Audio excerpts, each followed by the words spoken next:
جنت ہماری ماں کا گھر ہے، جنت ہمارے باپ کا گھر ہے، اور گھر وہی ہوتا ہے جو ماں باپ کا گھر ہوتا ہے۔ اور اولاد کے لیے یہ حکم ہے کہ اولاد پورا دن کہیں رہے، لوٹ کے اپنے گھر کی طرف جائے۔ وہ کہاں جائے؟ لوٹ کے اپنے گھر کی طرف جائے۔ تو ہم کہیں بھی رہیں، ہم کدھر بھی رہیں، ہمیں اپنا اصلی گھر جنت کو نہیں بھولنا ہے، اور ہمیں یہ بھی یاد رکھنا ہے ہمیں لوٹ کر کے جنت میں جانا ہے۔ اس لیے ہمارے باپ کو اللہ نے جنت میں پیدا کیا۔ الحمدللہ رب العالمین والصلاة والسلام على سید الانبیاء والمرسلین وعلى آلہ الطیبین الطاہرین المطہرین، اما بعد فاعوذ باللہ من الشیطان الرجیم، بسم اللہ الرحمن الرحیم، انا انزلناه في ليلة القدر، صدق اللہ العلی العظیم، وصدق رسوله النبی الامین الکریم، ونحن على ذلك لمن الشاهدين والشاکرین والناصرین والحمد للہ رب العالمین۔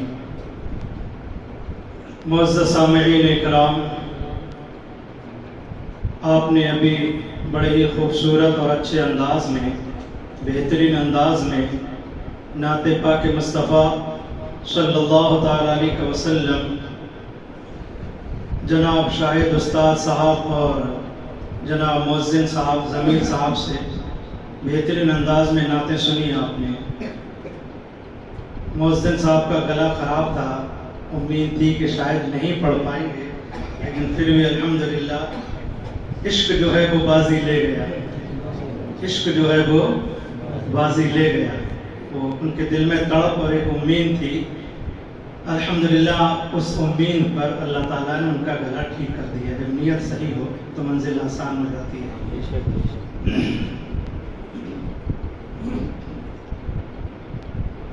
میں ایک شعر پڑھ کر اپنی تقریر شروع کر رہا ہوں۔ نعت تو بہت لمبی ہے، لیکن صرف ایک ہی شعر مطلع سے، اس میں آپ حضرات تھوڑا ریفریش بھی ہو جائیں گے، اور پھر میں اپنی تقریر شروع کر رہا ہوں۔ نہ ایسا گنبد نہ ایسا روزہ، نہ ایسا گنبد نہ ایسا روزہ، نہ شہر ایسا جناب ہوگا۔ ابھی رشید استاد عمرہ کو جا رہے ہیں ماشاءاللہ، میں بتا رہا ہوں نہ ایسا گنبد نہ ایسا روزہ، یہ دیکھیں گے ابھی 4-5 دن کے بعد میں عمرہ کو جا رہے ہیں ماشاءاللہ۔ نہ ایسا گنبد نہ ایسا روزہ، نہ شہر ایسا جناب ہوگا، نہ ایسا گنبد نہ ایسا روزہ، نہ شہر ایسا جناب ہوگا۔ جواب ہوگا، جواب ہوگا ہر ایک شہر کا، مدینہ تو لاجواب ہوگا۔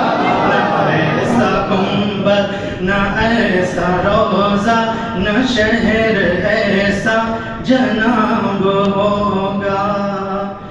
درود پاک پڑھیے، اللہم صلی محمد وبارک وسلم علیہ۔ محترم حضرات، قرآن مقدس کی میں نے جو آیت کریمہ پڑھی ہے، اس آیت کے تناظر میں آج کی رات جو ہے شب قدر کی مقدس رات ہے۔ آپ جانتے ہیں کہ آج کی رات میں اللہ تعالیٰ نے قرآن مقدس کو نازل فرمایا، اور آج ہی کی رات میں الحمدللہ ہماری مسجد مکمل فرمایا۔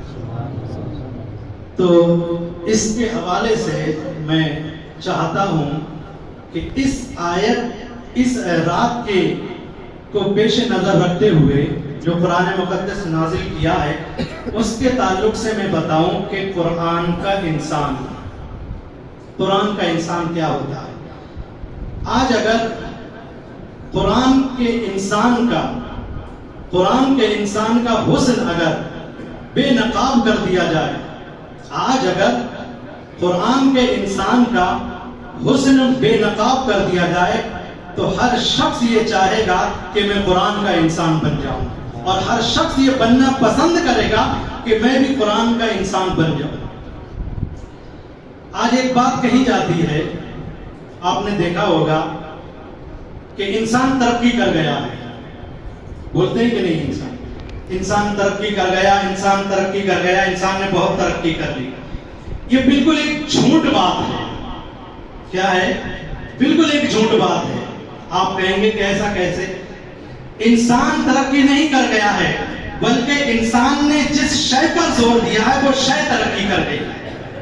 شاید میرا یہ جملہ سمجھتے ہو آپ۔ انسان نے جس چیز پر ترقی کی ہے، انسان ترقی نہیں کر گیا ہے، انسان نے جس چیز پر ترقی زور دیا ہے، انسان نے جس چیز پر زور دیا ہے وہ زور ترقی کر گئی ہے۔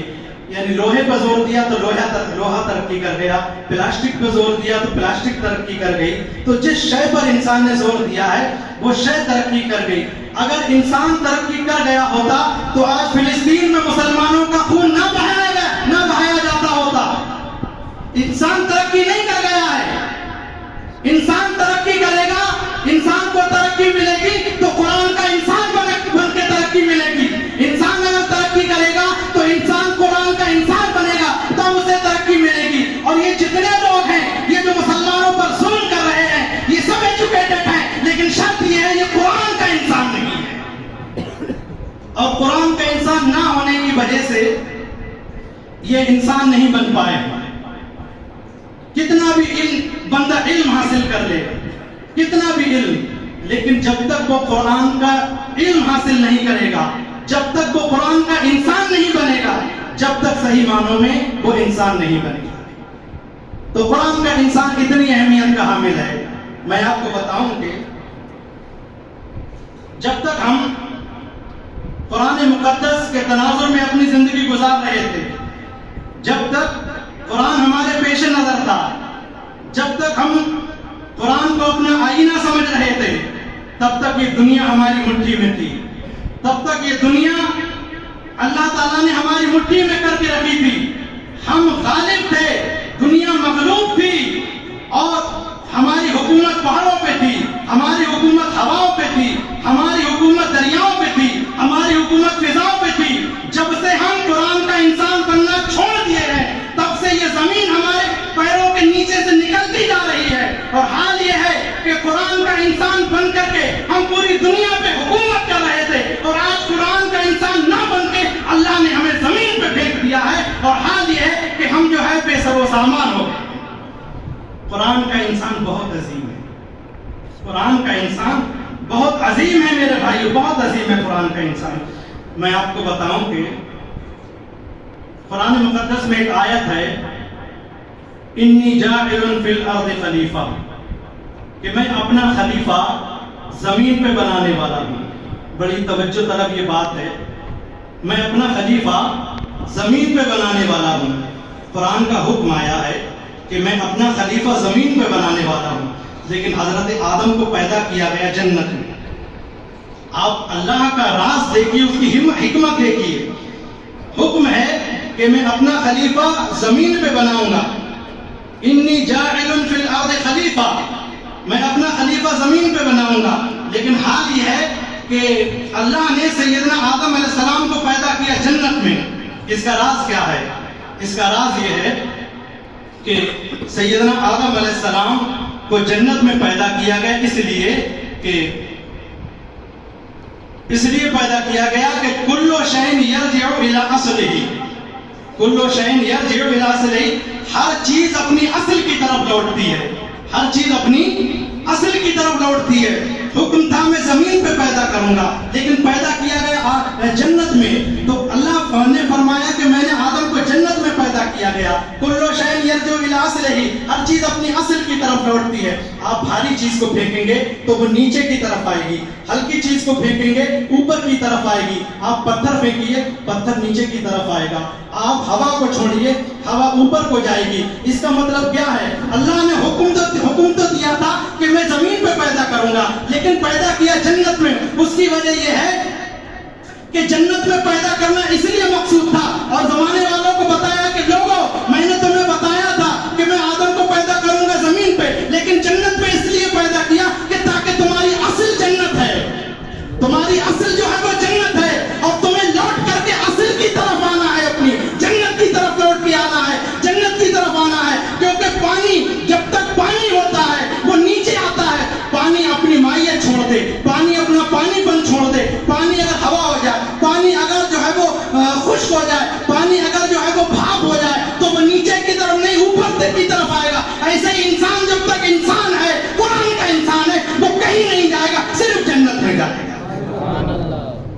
اس لیے اللہ تعالیٰ نے آدم علیہ السلام کو جنت میں پیدا کیا گیا۔ جنت ہماری ماں کا گھر ہے، جنت ہمارے باپ کا گھر ہے، اور گھر وہی ہوتا ہے جو ماں باپ کا گھر ہوتا ہے۔ اور اولاد کے لیے یہ حکم ہے کہ اولاد پورا دن کہیں رہے، لوٹ کے اپنے گھر کی طرف جائے۔ وہ کہاں جائے؟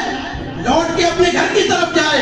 تو ہم کہیں بھی رہیں، ہم کدھر بھی رہیں، ہمیں اپنا اصلی گھر جنت کو نہیں بھولنا ہے، اور ہمیں یہ بھی یاد رکھنا ہے ہمیں لوٹ کر کے جنت میں جانا ہے۔ اس لیے ہمارے باپ کو اللہ نے جنت میں پیدا کیا۔ درود پاک پڑھیے، اللہم صلی سیدنا و مولانا محمد و بارک وسلم علیہ، صلاۃ و سلام علیکہ یا سیدی یا حبیبی یا رسول اللہ صلی اللہ تعالی علیہ وسلم۔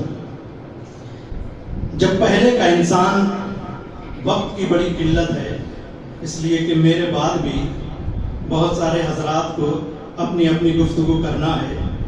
میں بہت سوچ رہا تھا بہت کچھ بتاؤں گا، لیکن چونکہ وقت کی قلت ہے، بہت سارے لوگوں کو بتانا ہے، اس لیے میں چاہتا ہوں کہ چند منٹ کے اندر اپنی گفتگو ختم کر دوں، اور ہمارے دور سر ہیں اور دوسرے حضرات کو بھی آپ سے گفتگو کرنا ہے۔ جب پہلے کے دور میں ایک انسان جب دوسرے کہیں کسی ملک میں جاتا تھا، کسی گاؤں میں جاتا تھا، ہماری یہ تاریخ رہی ہے، کیونکہ حضور اکرم صلی اللہ علیہ وسلم نے جب صحابہ کرام کو بھیجا، کسی کو چائنا بھیجا، کسی کو ایران بھیجا، کسی کو عراق بھیجا، کسی کو کسی ملک بھیجا، تو انہیں قرآن مقدس دے کر کے بھیجا۔ کیا چائنا کے لوگ عربی جانتے تھے؟ کیا ایران کے لوگ عربی جانتے تھے؟ کیا جو ہے وہ دوسرے اور ملکوں کے لوگ عربی جانتے تھے؟ یہ قرآن عربی میں ہوتا تھا۔ وہ لوگوں کو، صحابہ کرام کو قرآن عربی میں دے کر کے بھیجا جاتا تھا، لیکن پھر بھی وہ صحابہ کرام جب قرآن لے کر کے جاتے تھے تو ان کی زندگیوں میں تبدیل آ جاتا تھا۔ یعنی جس ملک میں جاتے تھے، جس خطے کی طرف جاتے تھے، وہاں کے لوگوں میں تبدیلی آ جاتی تھی، حالانکہ وہ قرآن کو پڑھنا نہیں جانتے تھے۔ اس کی وجہ کیا ہوتی تھی کہ صحابہ کرام، حضور اکرم صلی اللہ علیہ وسلم صحابہ کو قرآن تو دے کر کے بھیجتے تھے، لیکن جس صحابی کو قرآن دے کر کے بھیجتے تھے وہ قرآن کی تمام جامہ وہ صحابہ کرام کو پہنا کے بھیجتے تھے، صحابہ کرام کی زندگی میں قرآن اتار کے بھیجتے تھے۔ ایک قرآن کاغذ میں ہوتا تھا اور ایک قرآن صحابہ کی زندگی میں ہوتا تھا جو چلتا پھرتا نظر آتا تھا۔ تو وہ لوگ جو تھے وہ کاغذ والے قرآن کو نہ دیکھیں تو چلتے پھرتے صحابہ کرام کی زندگی میں جو قرآن ہوتا تھا اس کو دیکھتے تھے۔ تو پہلے جو جاتے تھے تو قرآن مقدس کو لے کر کے جاتے تھے، اور قرآن مقدس ان کی زندگی میں ہوتا تھا۔ کھانے کے وقت انہیں قرآن یاد ہوتا تھا، پینے کے وقت انہیں قرآن یاد ہوتا تھا، نماز کے وقت انہیں قرآن یاد ہوتا تھا، چلتے وقت انہیں قرآن یاد ہوتا تھا۔ زندگی کے ہر معاملات میں وہ قرآن کو رکھ کر کے اپنی زندگی گزارا کرتے تھے، اور قرآن مقدس ان کی زندگی میں پوری طریقے سے رچا بسا ہوا آتا تھا، پورے وجود میں ان کے داخل ہوتا تھا۔ اس لیے جہاں جاتے تھے، جس ملک میں جاتے تھے، جس خطے میں جاتے تھے، ملک فتح ہو جاتا تھا، خطہ فتح ہو جاتا تھا۔ ہم جب جاتے ہیں تو قرآن گھر میں الماری میں رکھ کے چلے جاتے ہیں، نہ کھانے میں قرآن، نہ پینے میں قرآن، نہ چلنے میں قرآن، نہ بولنے میں قرآن، نہ زندگی کے کسی معاملات میں حال یہ ہے ہمارے قرآن داخل نہیں ہوتا ہے، کسی میں داخل نہیں۔ آپ کہیں گے ایسا کیوں؟ شادی کے موقع پہ دیکھیے، مسلمانوں کی شادیاں ہیں، ولیمے کے ٹائم دیکھیے، دوسرے اور مسلمانوں کے معاملات میں دیکھیے کہ کیا ان لوگوں کی زندگی میں قرآن ہے؟ اور جب قرآن نہیں ہے تو جیسے ہم ہیں ویسے ہی ہمارے حالات ہیں، جیسے ہم ہیں ویسے ہی ہمارے حالات ہیں۔ ہم جس دن سدھر جائیں گے، آج فلسطین کا فلسطین کا رویا جا رہا ہے، فلسطین کے لیے روز دعائیں ہو رہی ہیں، میں بھی دعائیں کر رہا ہوں، لیکن آپ یہ بھی تو دیکھیے کہ فلسطین کے لوگوں کی زندگی کیسے گزر رہی ہے۔ آپ یہ تو دیکھیے، کاش اللہ اس کے رسول کے حکم پر ان کی زندگی گزرتی ہوتی تو یہ عذابات ان کی زندگی میں نہیں آتی، یہ پریشانیاں نہ آتی، اور آتی بھی تو اللہ تعالیٰ ان کی پریشانیاں ٹال دیتا، مصیبتوں کو دور کر دیتا اللہ تعالیٰ۔ تو پہلے کا کوئی بھی انسان جاتا تھا اس کی زندگی میں قرآن مقدس رچا بسا ہوتا تھا۔ حضرت سیدنا امام شافعی رحمۃ اللہ علیہ نے ایک واقعہ لکھا ہے، وہ بتا کر کے میں اپنی تقریر ختم کر دوں۔ سیدنا امام شافعی فرماتے ہیں کہ ایک شخص تھا نوجوان، بڑی قابل توجہ بات ہے، اور نوجوان جتنے ہیں وہ بڑے غور سے سنیں۔ سیدنا امام شافعی فرماتے ہیں کہ میں مدینے میں گیا، میں نے ایک نوجوان کو دیکھا جو ہر لمحہ ہر وقت قرآن مقدس کی تلاوت ہی کر رہا تھا، ہر وقت۔ میں نے اس سے کئی بار ملنے کی کوشش کی، تو بات چیت کرنے کی کوشش کی لیکن بات نہیں ہو پائی. بس اتنا ہوتا تھا میں سلام کرتا تھا, وہ جواب دیتا تھا, وہ کہتا تھا کہ اے امام شافعی آؤ قرآن مقدس کی تلاوت کرتے ہیں, اور اتنا کہہ کے وہ خاموش ہو جاتا تھا. کئی دن گزر گئے, میں نے سوچا میں اس سے بات کر لوں لیکن بات ہو ہی نہیں پائی. صبح دوپہر شام رات دن ہر وقت ہر لمحہ ہر آن وہ تلاوت قرآن میں مصروف رہتا تھا ہر وقت. کیا ہوا, کئی دن ہو گئے, میں مہینوں جو ہے اس سے نہیں ملا. جب مہینوں نہیں ملا, ایک دن ایسا ہوا میں مدینہ شریف میں موجود تھا اور وہ مجھے ڈھونڈ رہا تھا, وہ نوجوان, کہ امام شافعی کہاں گئے کہاں گئے کہاں گئے. اس کی نظر پڑی اور اس نے کہا کہ اے امام آپ کہاں گئے تھے, میں آپ کو ڈھونڈ رہا تھا. تو امام شافعی بولے ارے تو مجھے ڈھونڈ رہا تھا, تو قرآن کا قاری ہے, ہر وقت قرآن پڑھتا رہتا ہے, تو مجھے کون ڈھونڈ رہا تھا, اس کی کیا وجہ تھی؟ اس نے کہا اس کی وجہ یہ ہے کہ آج عصر کے وقت میرا انتقال ہو جائے. اس نے کیا کہا, آج عصر کے وقت میرا انتقال ہو جائے گا, چونکہ آپ اللہ کے نیک بندے نظر آتے ہیں, نیک بندے ہیں آپ, یہ تھوڑے سے پیسے لیجئے, اس سے کفن خرید کے مجھے کفن دفن کر دیں گا, اسی لیے میں آپ کو ڈھونڈ رہا تھا اور میرے لیے خوب دعا کرنا. امام شافعی فرماتے ہیں کہ اس کی مطلب یہ ہے کہ تلاوت قرآن کا شوق دیکھو اور اللہ سے محبت دیکھو اور اللہ کے اوپر بھروسہ دیکھو کہ تلاوت قرآن بھی کرتا ہے, اللہ سے اس کا کانٹیکٹ دیکھو, لنک دیکھو کہ اسے یقین ہے کہ آج عصر کے ٹائم میں مر جاؤں گا. اور حال یہ ہوا کہ عصر کا وقت جب ہوا تو تلاوت قرآن کرتے کرتے وہ دنیا سے چلا گیا. اتنا قرآن کی تلاوت کا شوق تھا, اور قرآن کی تلاوت کے شوق کے ساتھ ساتھ اس نوجوان کی زندگی میں امام شافعی نے دیکھا پوری زندگی میں اس کے قرآن بسا ہوا تھا. یعنی قرآن کا وہ انسان تھا, بولنے میں قرآن, چلنے میں قرآن, کھانے میں قرآن, پینے میں قرآن, لیٹنے میں قرآن, پوری قرآن کی جتنی آیتیں تھیں اس کی زندگی میں رچی بسی تھی. قرآن کا ایک مجسمہ نظر آتا تھا, وہ قرآن کا جامع نظر آتا تھا وہ شخص. امام شافعی کہہ رہے ہیں کہ عصر کے وقت اس کا انتقال ہو گیا, میں نے اسے دفن کیا اور دفن کر کے دعا مانگی, میں چلا گیا. کئی دن کے بعد امام شافعی کہہ رہے ہیں کہ میرے خاندان میں کسی شخص کا انتقال ہو گیا. امام شافعی کہہ رہے ہیں میرے خاندان میں کسی کا انتقال ہوا تو میں نے کیا کیا کہ ان لوگوں نے مجھ سے کہا کہ اے امام آپ خود رہ کر کے کھڑے ہو کر کے سب کام کروائیے. جیسے ہمارے یہاں پہ بھی ہوتا ہے, کوئی ہمارے یہاں انتقال ہو جائے تو جو بڑے لوگ ہوتے ہیں, بزرگ ہوتے ہیں یا کوئی جاننے والے, ان کو بول دیا جاتا ہے صاحب آپ کھڑے ہو کر کے سب کام کروائیے, ذرا آپ زیادہ جانتے ہیں. امام شافعی کہہ رہے ہیں میں قبر کھودنے میں ساتھ تھا اور نہلانے میں, کفن پہنانے میں سب ساتھ تھا. جب اس کی قبر کھودی جا رہی تھی, امام شافعی کہہ رہے ہیں قبر کھودی جا رہی تھی تو قبر کھودتے کھودتے کیا ہوا, اسی کے بازو میں اس نوجوان کی قبر تھی جو قرآن کی تلاوت کا قاری تھا, قرآن کا, وہ مر گیا تھا, اور اس کے بالکل برابر میں یہ امام شافعی کے کسی رشتہ دار کی قبر کھودی جا رہی, یعنی بالکل ملی ہوئی تھی. امام شافعی کہہ رہے ہیں کہ جب قبر کھود رہی تھی تو قبر کھودتے کھودتے کھودتے کھودتے جو مٹی تھی اس کی قبر کی وہ ہٹ گئی, مٹی جی تھی نا وہ ہٹ گئی. تو جب مٹی ہٹی تو میں نے دیکھا وہی نوجوان قبر میں تلاوت قرآن پاک کر رہا ہے. امام شافعی کہہ رہے ہیں کہ جس کی میں نے کفن پہنایا تھا, نہلایا تھا, نماز جنازہ پڑھا کر کے اسے دفن کیا تھا میں نے, اور میں دیکھ رہا ہوں کہ اس کی قبر کی مٹی ہٹ گئی. یہ اللہ کی مرضی تھی, مٹی ہٹ گئی اور وہ قبر میں تلاوت قرآن کر رہا ہے. امام شافعی حیرت سے کہہ رہے ہیں انسان تو قبر میں تلاوت قرآن کہہ رہا, تو وہ کہہ رہا ہے کہ اے امام تمہیں معلوم نہیں ہے کہ جو تلاوت قرآن کرتا ہے یا جس کی زندگی میں قرآن رچ بس جاتا ہے, پورے قرآن کی آیتیں جس کے وجود میں داخل ہو جاتی ہیں, نہ وہ دنیا میں مرتا ہے نہ آخرت میں مرتا ہے. جو انسان قرآن کا انسان ہو جاتا ہے تو قرآن کا انسان بہت عظیم ہے, بہت عظیم ہے.